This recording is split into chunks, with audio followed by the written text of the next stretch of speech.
Hello, everyone. Welcome to week 13. Jesus, that is a long time. We've been grinding through this semester. I'm very proud of how all of you have handled the content so far this year, the discussions you've had. I've learned a lot from you, as I hope you've learned from this class. So, today we're going to talk about a I think a really fun, really fascinating, and really unique topic that not that I think we'll be grateful for as an MPPA program that we have an honest conversation about labor and volunteers, as that's not something you're going to get in private sector and business classes in the same way. This is also a topic that's incredibly personal to me. I not only is my family full of people who volunteer in the community constantly, who are constant volunteers, but my family also has a very steeped relationship with organized labor. My great grandfather, Ken Robinson, he stormed Utah Beach on D-Day in Europe. I'm very proud of my connections to him and the work that he did. But he came back from World War II and didn't stop fighting the good fight, and was one of the founding members of his local union of car mechanics down in Colorado Springs in the 1950s. And so this is something that hits really close to home. It's something that I think is cannot be understated, the value of organized labor and the importance of understanding the dynamics of organized labor. So let's go ahead and get started here. So I would like to start by talking about sports, and I understand that not everyone's a sports fan, and I get it. But I think that I'll tell two small stories that are really important for understanding why labor relations, why understanding the dynamics of your workforce are really important. So, picture on the left here, that's actually players from the Philadelphia Eagles in 1987. In 1987, it was the biggest organized strike in the history of the National Football League. Um, During this strike, the you'll notice a theme with a lot of these strikes is that the Players Association, the NFLPA, which is the organized arm of the players, their union representation, felt as though the owners were colluding against them because of the rising costs of individual player contracts, and the players were incredibly invested in ensuring that they were getting what they felt to be properly compensated for the work and the risks they were putting their bodies through, and decided to organize a strike, organize a walkout in the before a season. It actually canceled an entire NFL season. Or almost did. Actually, what ended up happening was that the owners, instead of negotiating through what's called an impasse, a labor impasse, which is where the two sides do not believe that they can come to an agreement, they decided to hire replacement players instead. They hired a series of amateur players to come and play football, and there was actual violence on the picket lines outside of football stadiums when the replacement players would come in. They were called scabs. They were physically assaulted in some cases, physically prevented from joining from going and playing football. And so it created this really intense dynamic and became a larger PR issue, as anything with sports obviously does. But the strike was eventually ended as they were able to come to an agreement, a new collective bargaining agreement, a new CBA, and the normal football players returned the following year, and the league proceeded as usual. But that dynamic was really, really important in the public consciousness when it's talking about unions, because when you talk about collective bargaining, when you talk about labor relations, it is as much a public relations, a PR fight, as it is an actual fight over labor, over pay, over anything like that. So seeing how people reacted to the replacement players, seeing how people reacted to both sides of the labor impasse, we now turn the corner to 1994, in which we had our last organized strike in baseball, the Major League Baseball Players Association. in an attempt to negotiate for, once again, higher salaries, getting what they felt was fair value for their labor. um, Organized a strike in the middle of the season, which was much different from the NFL strike in that it actively stopped the product as it was being put out, as opposed to before it was put out. Seeing how the 1987 NFL strike went down, both sides were generally trying to avoid any sort of replacement players or any sort of intervention in that way. Instead, taking their argument to the public to the court of public opinion. And this picture right here, on the right up here, is a really good example of how these labor fights got spun, how they got twisted, because the players were arguing for higher salaries. Many on the other side of that labor dispute argued that they were being selfish, that they were the ones they were taking away baseball from the people, instead making it about money. And that was something that the owners, the ones on the other side of the labor dispute, happily jumped on. And the end of this one was not nearly as pleasant as the end of the NFL one, if you can even call the end of that one pleasant, because the MLB owners decided, yeah, we're not going to do it. They declared a formal impasse, which we'll talk about here in a second, and went to go hire replacement players and tried to do exactly what the NFL owners did in 1987. However, each collective bargaining agreement is a little different, and each relationship between owners and the labor union is different. And so the MLB Players Association sued the MLB owners, and it was actually someone you might know who put a stop to this strike. It was U.S. District Court Judge Sonia Sotomayor, who declared and sided with the Players Association and prevented the owners from hiring replacement players. This was a big deal. Many thought it was going to be the end of baseball, just like many thought in 1987 it was going to be the end of football. In that, Sonia Sotomayor said, you know what, you can't hire replacement players. You have to negotiate through this impasse. And it gave the players what they needed to get a collective bargaining agreement through that was amenable to both sides. And this is what happens when labor relations goes really wrong, right? This is what happens when the two sides become entrenched in their discussion, in their argument, and it ends up having an effect on the product at the end. What's different between this sort of conversation and the conversation we have in the public and nonprofit sectors is that when a strike happens in sports, oh no, it ends sports then. It stops sports. It's an entertainment industry, right? Whereas when you have a labor dispute with, let's say, a police officers union or a public works union, when you have that sort of stuff, it has an actual effect on people's lives on a day-to-day basis. And so labor relations, while very high profile in these contexts, is really critical when we talk about the impact it has on the services and goods that are being provided by the public sector.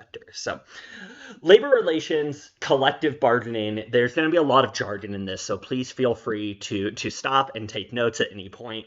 It all makes sense once you understand it, but there's going to be words that may just be new to you if you're not familiar with labor relations. So collective bargaining is the process that obligates management, obligates the ownership, the management class of an organization to negotiate with union representatives in good faith to reach an agreement concerning issues that affect employees, right? This is something that essentially gives unions the power to say, you have to come to the table and talk to us. Many employers dislike having to recognize and negotiate with a union. Many employers are actually spending their time arguing against unions. You'll see this right now in the private sector a ton with places like Starbucks and Amazon, who are constantly being taken to court over their anti-union rhetoric that is in some cases incredibly illegal, the discouragement from joining unions. But there's a vested interest that management has in not negotiating negotiating with unions. They'd rather negotiate individual contracts. And then some employers actually appreciate the continuity and stability of collective bargaining, because you can look at this in a lot of ways with like teachers unions. A lot of times there's really good relationships between teachers unions and their school districts, because there's a lot of continuity, there's a lot of stability, and there's a lot of consistency with labor relations in place. Um, Unions are around, and if you are at all interested in this, I really strongly recommend you taking some time to learn more about the history of labor unions. But unions on a regular sense are concerned about issues that are generally beneficial to employees, that employers and management may not look so fondly on, and may not be as motivated to support. We're looking at things like salary and benefits. You're looking at diversity, equity, and inclusion initiatives, unfair labor practices. The picture right here is obviously something that's really important. When we were talking about PPE in the early days of the pandemic, there were a lot of employers that were refusing to protect the literal health of their employees. Sexual harassment and discrimination is another huge union issue, and then the exploitation of immigrant workers. All of these, you can see, are reasons why employees are motivated to join together and collectively negotiate with more leverage with the management. Really, all of this started with the NLRA back in 1935. The National Labor Relations Act permitted private sector employees to organize and join unions for the purposes of collective bargaining. This was a massive shift of power in our labor system. Employers were then required to bargain in good faith with employee unions, and it also created the NLRB, the National Labor Relations Board, which to this day is still the arbitration board that assists with negotiating collective bargaining agreements across the country. The Labor Management Relations Act in 1947 amended the NLRA to articulate what unfair labor practices may be considered. And then the Labor Management Reporting and Disclosure Act in 1959 established a Bill of Rights for unions and added restrictions on picketing. So as you can see, there was a national reckoning with labor issues that was happening in the early 1930s, and honestly throughout the rest of the 21st century, really trying to figure out where, from a policy perspective, where the federal government wanted to sit on the issue of collective bargaining and labor rights. As amended, the Labor Management Relations Act in 1947 consolidated federal and state laws together, and incorporated nonprofits in the 1970s. In nonprofits, because they were added much later, the culture of collective bargaining and labor relations is a little bit younger, a little bit less sophisticated in nonprofit organizations, but has a huge impact on the people who work in those institutions. It has an impact on interstate commerce. So any sort of nonprofit that has an impact on that interstate commerce is protected under the NLRA. If they meet certain financial criteria, how much money are they taking in? How much money are they collecting from donations? And then in 1974, we added nonprofit healthcare institutions to it as well. And so the National Labor Relations Board asserts the jurisdiction over nonprofit service organizations that provide services to or for an exempt government agency, such as Head Start, which is an education program that works part and parcel with a lot of public school districts in the country. The sole argument for the NLRB taking jurisdictions whether or not the contractor has, quote, sufficient control over the employment conditions of its employees to enable it to bargain with a labor organization as its representative. And so this is essentially saying, is your organization powerful and sophisticated enough to control the employment conditions of its employees? The NLRB does not and cannot assert jurisdiction over church-operated schools and religious nonprofits because of the violation of the First Amendment's Establishment Clause.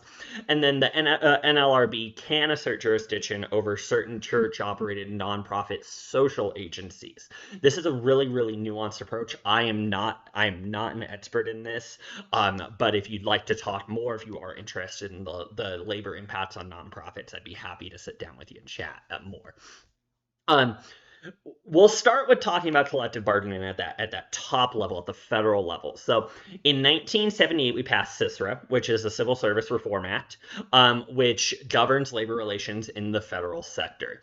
It does create carve outs for certain agencies, such as the Government Accountability Office, the FBI, the NSA, the CIA, and others that have very specific interests in not having collective bargaining in between their employees. You can look at something like the CIA or the NSA, for example, that collectively bargaining, a union strike, a picket, anything that would disrupt the NSA, CIA, or FBI is seen federally, at least from a policy perspective, as a threat to national security. And so that's obviously something that they wanted to exclude. The Postal Reorganization Act of 1970 is perhaps the most famous federal union, which granted collective bargaining rights to postal employees. But as part of this act, they were denied the right to strike, which is honestly something I find quite fascinating, that you can be given the power to negotiate, but you're not given that final negotiating tool that you may need to really get what the union is arguing for. And then Title VII of CISRA enacted a provision known as the Federal Service Labor Management Relations Statutes, which gave the power and enforcement mechanisms to the federal government to enforce CISRA. State and local governments have different relationships and different policies governing their collective bargaining rules. Many states have passed legislation that grants state and local government employees the right to participate in collective bargaining with their employers. Some states permit public employees only the right to meet and confer with a public employer, but not the right to collectively bargain. Some states also lack statutes that permit or recognize the right of public employees to join unions at all. And so this is something that, while we do have the NLRA, we do have CISRA, we do have these national policies, this is not something that is a given in any state or local institution. Why does it matter, though? What is the point? What is the purpose of collective bargaining? Well, it's collective determinism. It is the unit determination. It is a group of employees that potentially be represented by one representative at the bargaining table. This union determination allows multiple employees to multiply their power, their negotiating and bargaining power. One of the things that unions have to do is they have to select a bargaining representative. Exclusive recognition is the term applied when one union has the right and responsibility to speak out on behalf of all employees within the bargaining union. This is something that is a required formal step that needs to be taken by unions in order to start the collective bargaining process and in order to force employers and management to the table. The union must formally demonstrate support by a majority vote to select and provide exclusive recognition. Collective bargaining is also about union security. So we're talking about different things, whether you're a closed shop, a union shop, or an agency shop. We're also talking about the fair share of profits. We're talking about maintenance of membership, dues, and we're also talking about right to work policies, which we'll talk about in a little bit. Remember, when we're talking about federal policies, the description and exploitation of unfair labor practices was a huge evolution of national labor policy. The Labor Management Relations Act lays out a bunch of unfair labor practices that can be undertaken both by the employer and the union. So unfair labor practices are actions by either the employer or the union that interfere with an employee's exercise of their exploitative statutory rights, the things that are written down within the laws. For unions, unlawful activities would constitute interference with the employer's management duties and rights. Whereas, you're looking at the other side of it. It's the prevention of people from discussing unions or joining unions that may constitute unfair labor practices. When we talk about collective bargaining, there are certain things that have to be included in that conversation. Then there's certain things that may be optional, maybe part of a negotiation, depending on the situation. So mandatory topics, we're talking about wages and salaries. We're talking about those fringe benefits, what makes your total compensation package, and then what are the working conditions. Those are really the three that are mandatory in any sort of collective bargaining discussion. You may also have other topics that are allowed into the conversation, such as insurance and retirement, productivity bargaining, Grievances. What is the grievance policy, which we'll get to, and then what are the discipline procedures involved. Those latter two are really, really important when we talk about local labor relations as well. Talking about things like police unions. That's a topic that comes up quite a bit when we're talking about discipline and grievances. There are certain things that, according to statute, are not allowed to be discussed as part of collective bargaining. So the negotiation of organizational objectives, or how they're implemented, your strategic plan, your strategic goals, that is not allowed to be is something that's part of collective bargaining, because that is overstepping the union's authority. You also can't talk about the agency's organizational structure or its employment standards. So while we can have protections for the employees in terms of how they are treated on the job, you can't necessarily say we're going to dictate where they sit in the organizational structure or how we hire those employees. There's also rights on both sides of these, and I told you my personal connection up front, my interest in this issue up front, because I want you to know that I am unabashedly pro union, pro collective bargaining. But it's important to understand from an administrator's perspective the layers as part of this conversation. So employers and management as part of the conversation do have rights. You have to remember that public sector management is affected by politics, such as the missions of your organizations are decided by legislative bodies. Managers are accountable to legislative bodies, and budgets, tax rates, levels of public service are decisions made by elected officials. And so there are extra layers that have to be considered in these policies. Public sector employers tend to have more discretion than nonprofit or private sector employers in exercising their management rights, because we do have to protect the legislative autonomy of those elected officials. Now, I mentioned this a couple of times talking about the sports unions. Let's talk about an impasse. So, an impasse is a formal declaration made by either management or the labor organization to say that we are unable to agree on contract terms, formally saying this isn't going to work, the negotiations have failed. That doesn't mean that you get to just stop collectively bargaining. That doesn't mean that you get to stop coming to the table.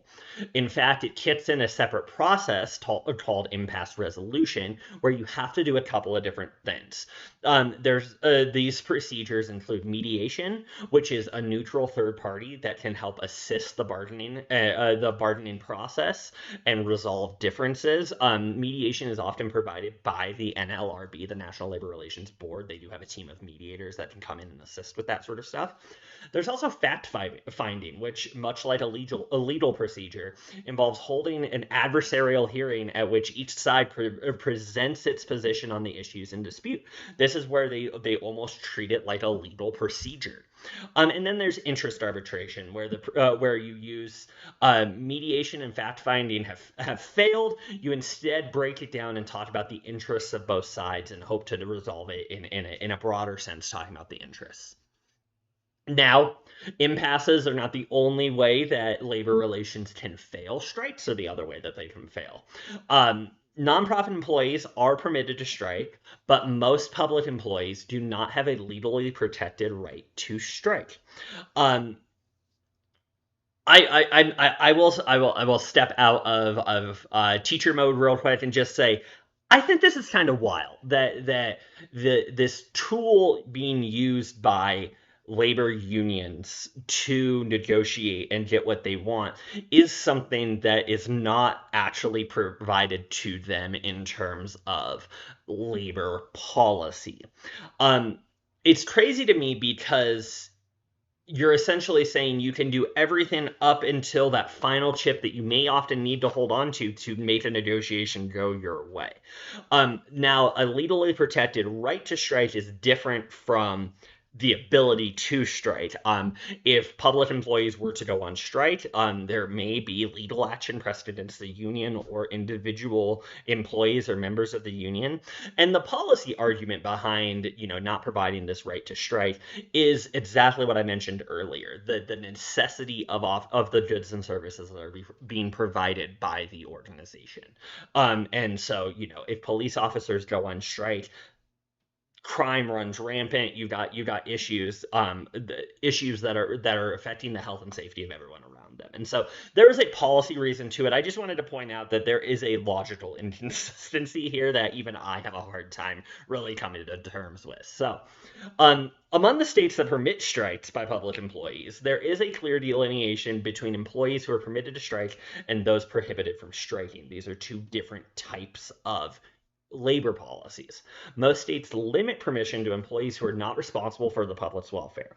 The problem is that most of the time the employees participating in unions are the ones responsible for welfare. For example, the two labor unions participating in collectively bargaining in my community and in the city of Commerce City are responsible for public safety, which is our Fraternal Order of Police, and our public service employees union. The AFSCME is what it's called, and that's our public works, the transportation, the infrastructure work, which both are protecting the public's welfare in certain ways. In those states that permit employees to strike, there are stipulations that must be adhered to before a strike is considered allowable. And even if a strike is allowable, is permitted, many state statutes grant courts the authority to issue injunctions or restraining orders if the strike presents a danger to public health or safety. If you know anything, if you followed anything about criminal justice policy and policing, this is often why you don't see police officers, police unions leading to strikes, because they often would not have the legal authority to strike. But there's also an understanding by management and by the owners, or by the executives at the organization, that says we have to make sure that these people who are responsible for public welfare are negotiated with in good faith. And so it is a very, very complex thing. It's something that I wish I would teach instead of one class. Or one day as part of one class. I think needs to be part of a larger conversation. But it is important to understand exactly how these dynamics play out. And then we have grievances. So grievances occur when the labor organization believes that management has violated the terms of a labor contract, and they file a formal complaint called a grievance. A grievance is not something that's allowed to be resolved in court. It's actually resolved through arbitration, which we talked about earlier this year, this semester, when we were talking about sexual harassment and discrimination in the workforce. So when a grievance is filed, this process is often outlined in the collective bargaining agreement. That a neutral third party, an arbitrator, is brought in to ask to resolve the disagreement that could not be settled between the two parties. A grievance hearing is held that enables the parties to present evidence and testimony to support their positions. And then after reviewing all of the evidence presented, the arbitrator renders a decision based off of the merits of the case, and the decision most often is final and legally binding. What's kind of wild about arbitration processes is that the rules and an establishment of those rules is part of the negotiation process in the first place. And so, whether or not you think that this is a fair way to resolve a complex dispute or not really doesn't matter, because both sides have agreed that this arbitration process is what is going to be followed. A grievance arbitration is often the last resort in settling disputes, because arbitration is an incredibly expensive process, and failure to properly arbitrate a grievance can have really, really critical impacts on the work being done. I talked earlier on about private sector. I talked about the athletes and their union rights and their some experiences with collective bargaining. But public sector collective bargaining is incredibly distinct, because it has some foundational theoretical roots in the purpose of the public sector versus the private sector. So the first reason why we would want to distinguish public sector collective bargaining versus private sector collective bargaining is the concept of governmental sovereignty. Governments have power over over their residents, their citizens, and their employees in ways that private sector companies do not, because of their sovereignty.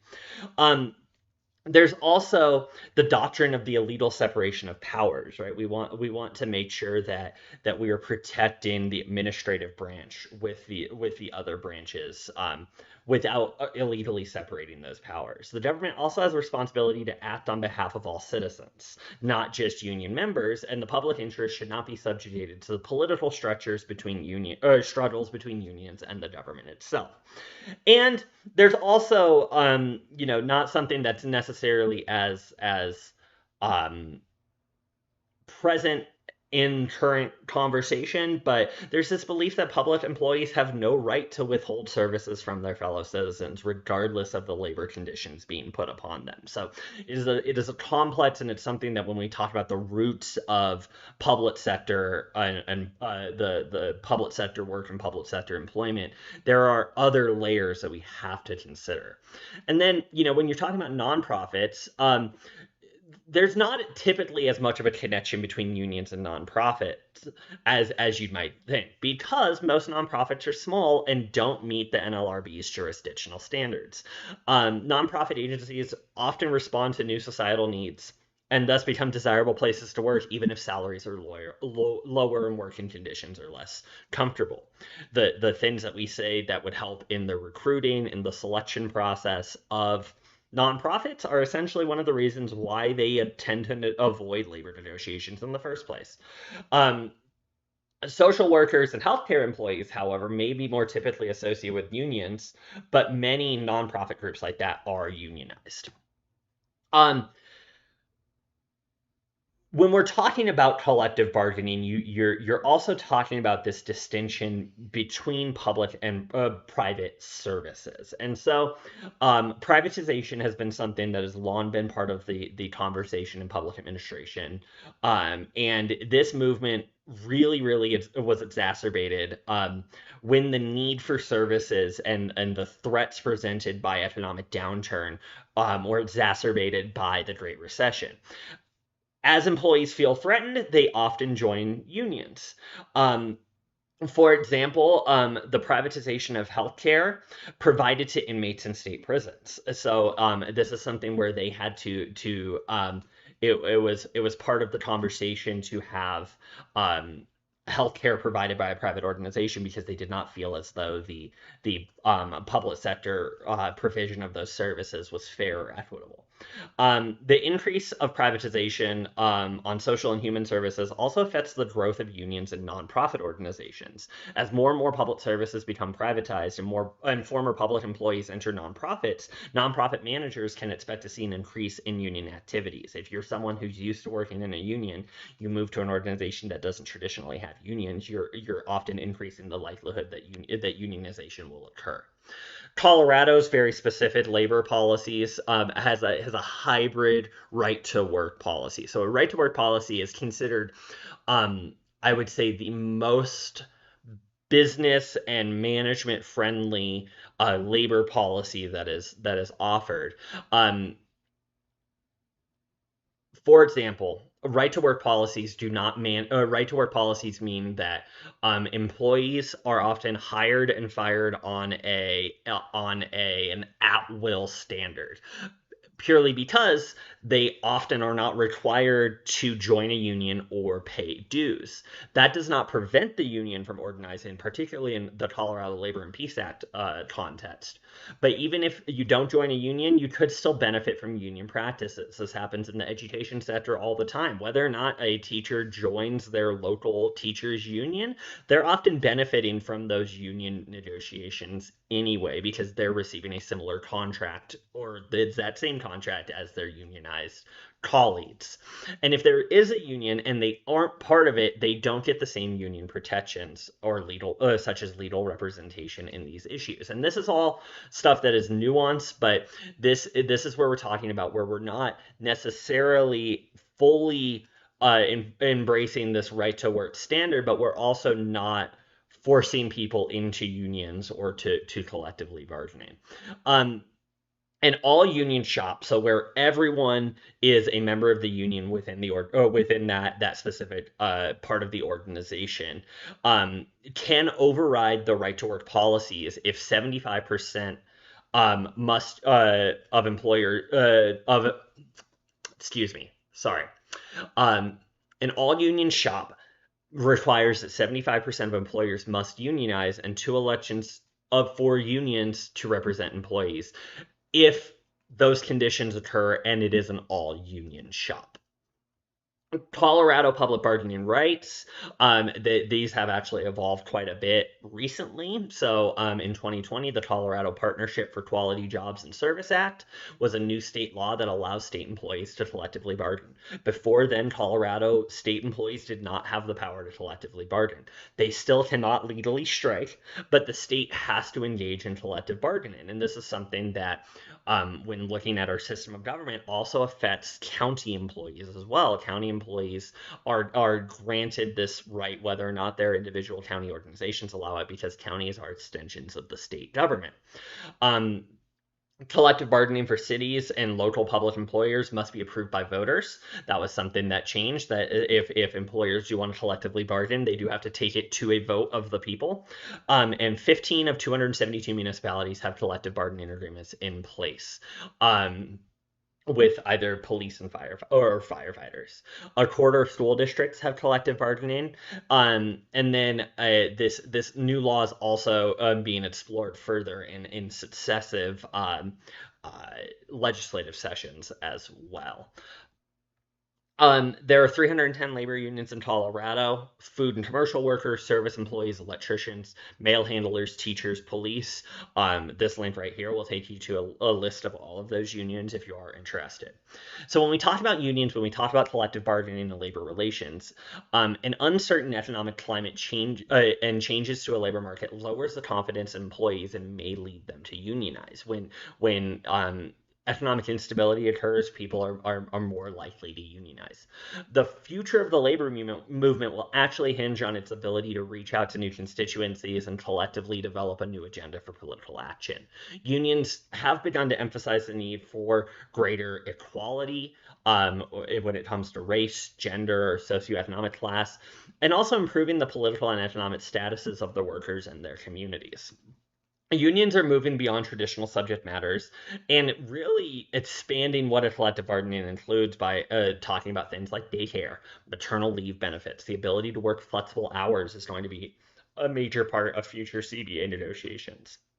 Elimination of sexual harassment and discrimination, and maybe if it's not, a formal elimination of it, a change to the way that those policies are arbitrated, or and also the elimination of exploitation of immigrant workers.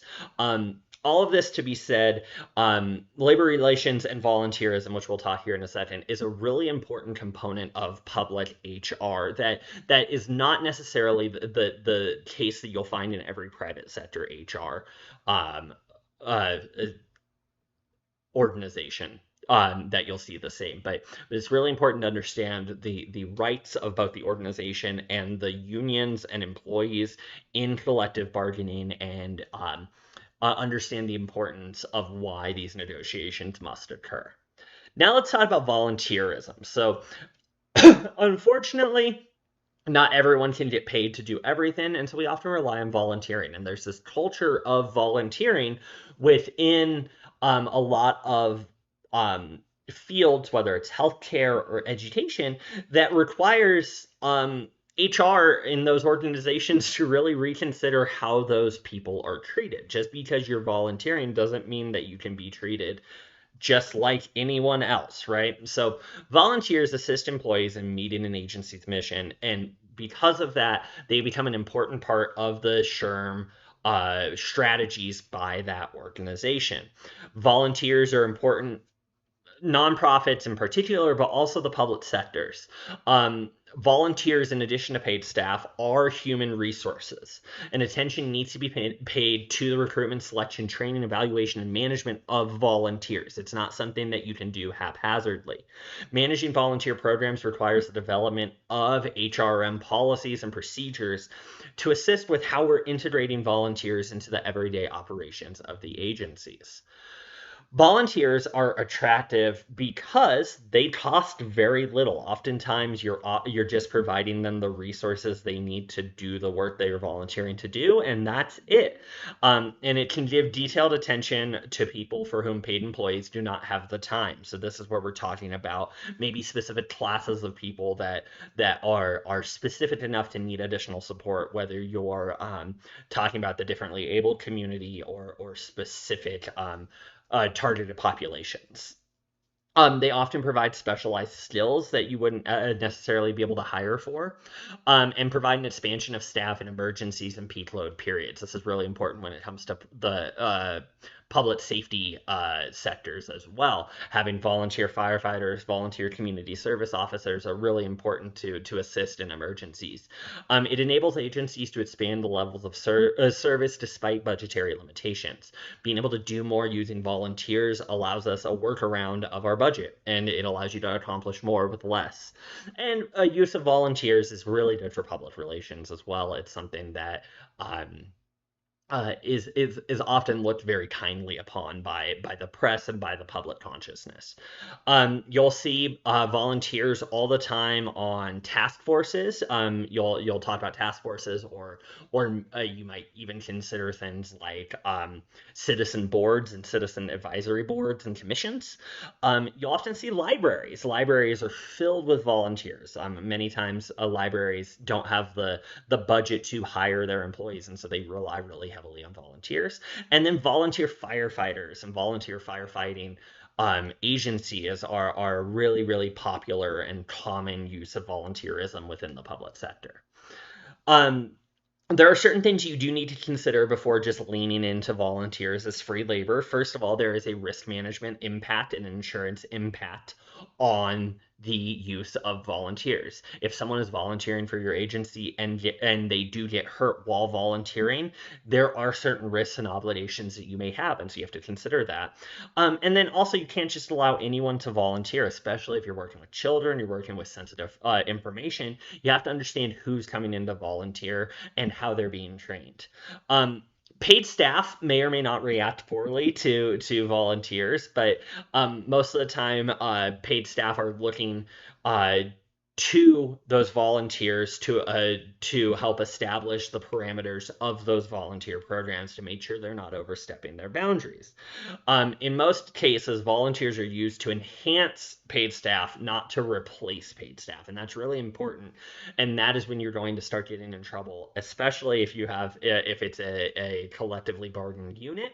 Um, if it is a union shop, even a partial union shop, you'll run into issues with that if you start replacing paid staff with volunteer staffs. And it's just generally best practices and the best management decision to never directly replace paid staff with volunteers. One of the things you have to understand, just like we talk a lot about what are the motivations of the candidates we're recruiting and selecting, you also understand what are the motivations of volunteers. So volunteers are often intrinsically motivated, getting that satisfaction, that sense of accomplishment, and the sense of being challenged by the work itself. And there's also extrinsic rewards, such as experience, exposure to new areas. Maybe you're forming social connections as well that might be important to you. But just like we talked about with candidates, what motivates one volunteer may not motivate others, and volunteer experience should attempt to provide both of those rewards by promoting satisfying and interesting opportunities and some form of external recognition. What this means is that you're often looking at having formal policies and formal structures to onboard and train volunteers, and then you're also looking at volunteer recognition dinners and celebrations that often occur to provide that external recognition as well. Tannenbaum talks about the determinants of volunteering, and you can read more about this in our module for this week from Weimer and Starnes, where you're talking about what are the influences, attitudes, and situational factors that make you intent on volunteering. So, what are your values? What's your personality? What are the social norms? And what are your attitudes towards these specific organizations? And do you have the time? Do you have the ability to get to a place? And is this something that that leads you to intend to volunteer? Put simply, you have to have the money, you have to have the value system, and you have to have the time to volunteer. Um, they also continue to talk about the overall attitude for volunteering for an organization. Especially, this is really important when talking about smaller public organizations and nonprofits. When you're talking about this triforce of issues, where you're talking about what is the cause, what are the clients, and then how do the staff and volunteers help support and promote the attitude of volunteering within the organization, and then you're also talking about the richness of volunteers' roles. This is a really important concept, and I really strongly recommend a close reading of Weimer and Starnes, because talking about the meaningfulness of the volunteering task as well as the social interactions can help affect the way that we are managing our volunteers. The volunteer recruitment is hard, particularly because of what volunteering actually takes. It takes time, it takes money, and those are things that not everyone has access to. The lack of resources, the lack of volunteering opportunities, the lack of personal interest, the lack of transportation are all important factors. You're also talking about the lack of child care, maybe cultural language barriers that may not that may prevent people from participating as a volunteer. Um, I think the last one I really want to mention here is that no one asked. One of the things that research continually shows, especially when you're looking at smaller organizations and their interactions with volunteers, is that there's this hesitance to ask for volunteers because of perhaps a personal or current cultural understanding of what volunteers mean in an organization. But one of the things that when people are talked about what are their barriers to volunteering, what are the reasons why they don't volunteer, oftentimes they're just saying, well, I haven't been asked to volunteer. And so it does create this weird social dynamic between the organization and the volunteers, and the organization and the talent pool of volunteers, where you have to reach out, you have to do those sort of things, but that often involves changing the culture and attitudes towards volunteering before even having volunteers in the first place. When you're recruiting volunteers, uh, you often have to recruit more intentionally than the employees themselves, because the employees have some sort of vested interest in being part of the employment process. So you're often recruiting through social media, you're recruiting virtually, you're recruiting using previous volunteers, that word of mouth referral, or even your elected officials. Can they reach out to people who might be motivated to volunteer? Are you advertising through newspaper, radio, television? What audiences are you advertising to? And are you reaching out and presenting these opportunities directly to the community? Virtual volunteering is a new way of volunteering, where you can use information and communications technology to permit some part of the volunteering process to be carried out at a distance. This can be used to recruit volunteers, match volunteers with organizations, or as a means for volunteers to perform the work. Time limitations of volunteers is one of the biggest factors, if not the biggest factors, in the recruitment of volunteers. That being said, that means that you don't just start recruiting. You actually have to have a whole process prior to recruiting for volunteers. You have to talk about what are the types of volunteers needed and what are the skills and competencies required. You think we get away from job analyses? We're way back into it, and you have to do that with volunteers as well. Those volunteer roles have to be established and properly understood, or you're going to cause conflict between your paid employees and your volunteers, or you're going to, cause volunteers to have a poor volunteering experience. It's important to decide up front the amount of time the volunteer will need to participate. Is this something where you have a finite period, or is there a continual basis? Think about this. Are you volunteering for a specific event? Do you need volunteers to staff booths, give out, you know, take tickets, work cash registers, that sort of stuff at events? Is that a finite period, or is this something where you need people to commit to coming in every other Saturday to their local library to volunteer? Is this something that creates a perpetual volunteerism? And are there certain days of the week or certain hours that are needed, and what effect does that have on your target recruitment audience? Um, an episodic volunteer are those short volunteer commitments. There's three types of episodic volunteers that you want to understand. The first is a temporary, which is a few hour, a few days. It's a very specific time frame in which you're volunteering. An interim, where you're providing regular intervals of volunteering for a certain time frame. So this may mean if you're experiencing some sort of labor shortage or labor crisis, do you bring in volunteers to support your mission in the interim?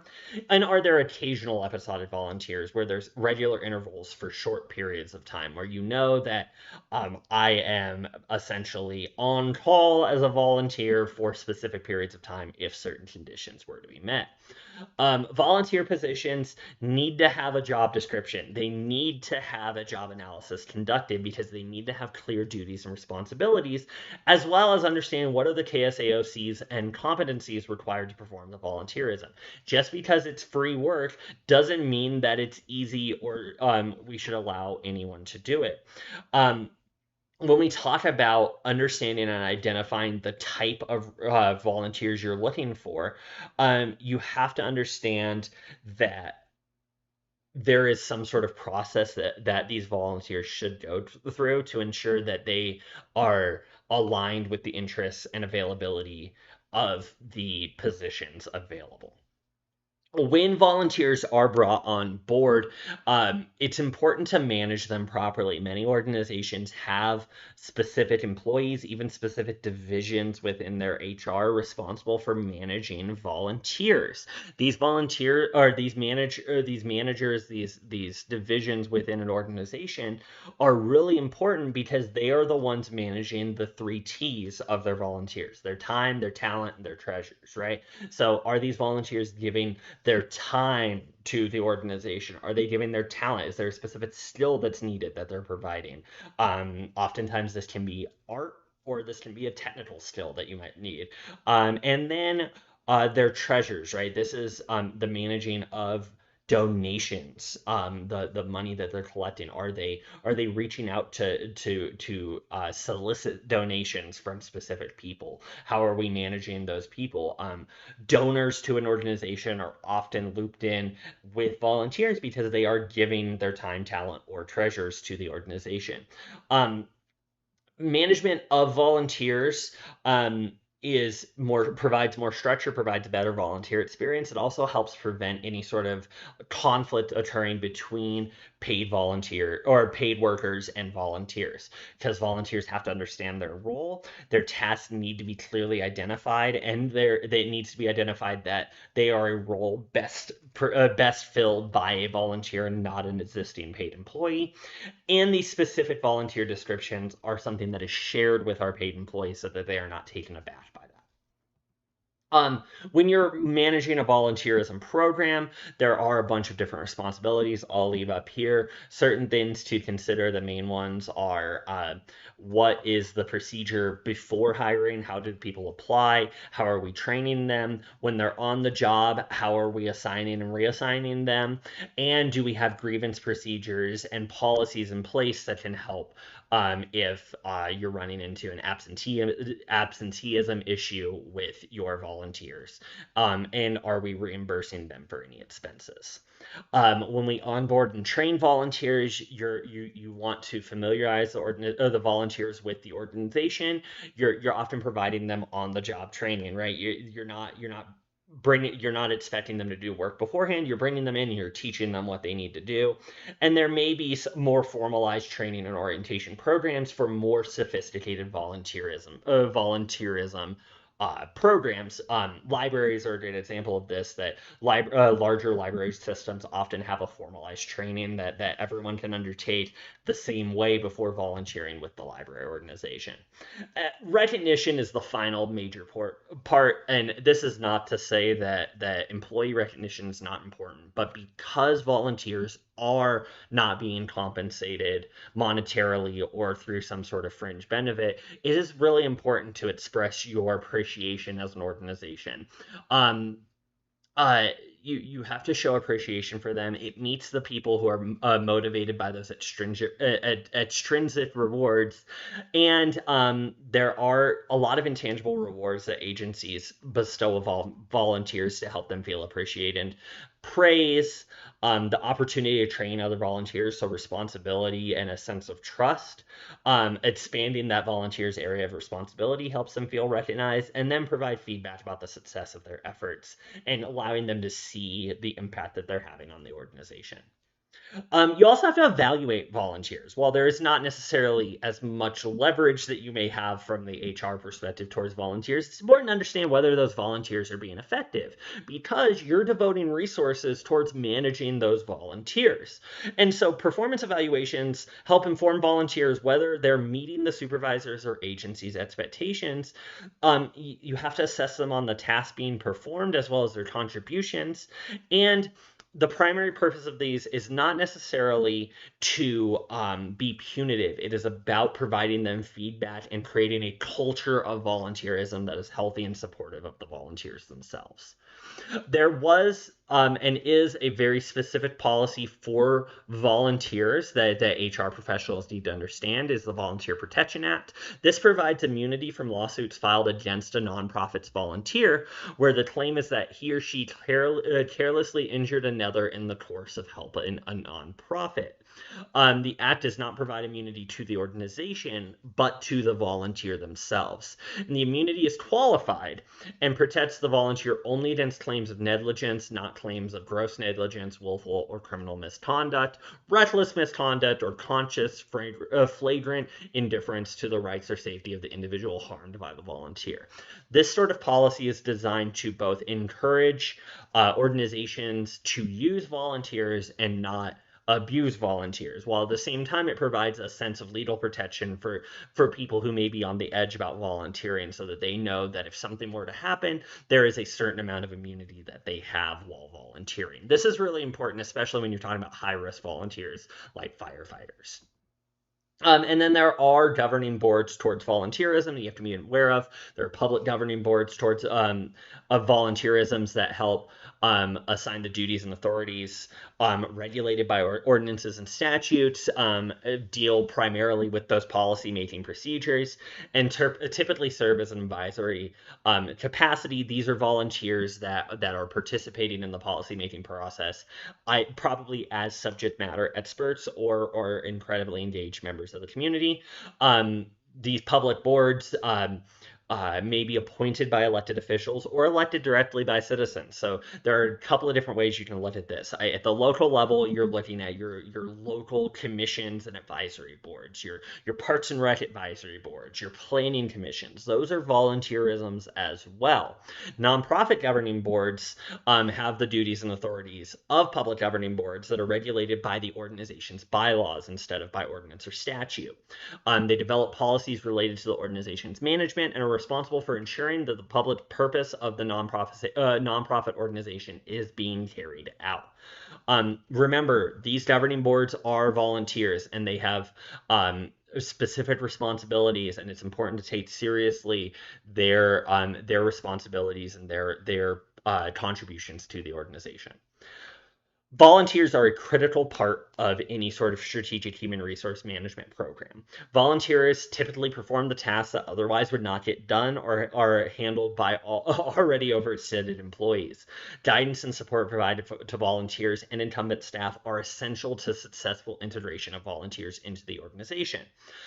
Recruitment should focus on individuals whose interests and skills are likely to match the needs of the organization, and you have to train them, you have to provide them the support that they need. Ultimately, volunteerism should be a win-win. It should be something where the agency benefits and so does the volunteer.